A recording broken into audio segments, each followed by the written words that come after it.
মানবদেহের মধ্যে যতগুলো অঙ্গ রয়েছে তার মধ্যে আপনার সবথেকে যে জিনিসটা মানুষকে উপস্থাপন করে সেটা হচ্ছে মানুষের চোখ। মানুষের চোখ মানুষকে রিপ্রেজেন্ট করে। এখন আমরা অনেকেই খেয়াল করি যে চোখের নিচে অনেক সময় কালো দাগ পড়ে যায়।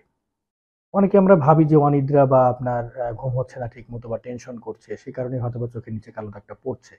এটা একটা বাহ্যিক জিনিস, বিভিন্ন ধরনের ক্রিম ট্রিম ব্যবহার করে এই দাগ ওঠানোর আমরা চেষ্টা করে থাকি, কিন্তু পুরোপুরি এই ধারণাটা ভুল।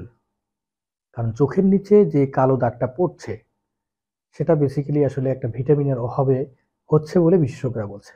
যারা চিকিৎসক রয়েছেন এটা তাদের কথা, যে ভিটামিনের অভাবে এটা হচ্ছে, এটা উপরের কোনো অংশের কোনো সমস্যা না, এটা আসলে শরীরের ভেতরের সমস্যার কারণে হচ্ছে।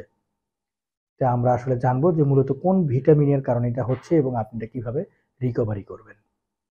চোখের নিচে যে কালো দাগটা পড়ছে এটা বেসিক্যালি ভিটামিন ডির অভাবে হচ্ছে।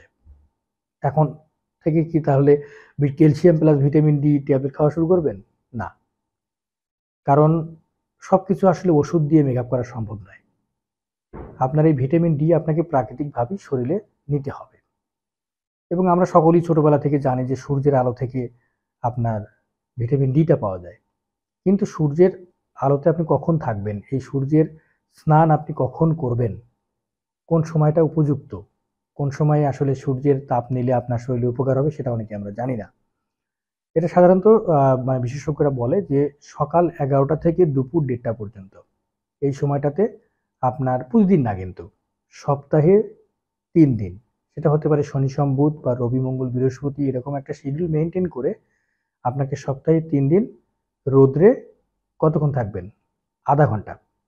আধা ঘন্টা থাকবেন এবং এই সময়ের মধ্যে মানে পর্যাপ্ত পরিমাণে নাকি ভিটামিন ডি পাওয়া যায়।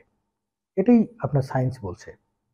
এবং এটার মাধ্যমেই আপনি কিন্তু আপনার এই চোখের নিচে যে কালো দাগ পড়ছে সেটা কিন্তু মেডিসিন ছাড়াই আপনি কিন্তু রিকভারি করতে পারবেন।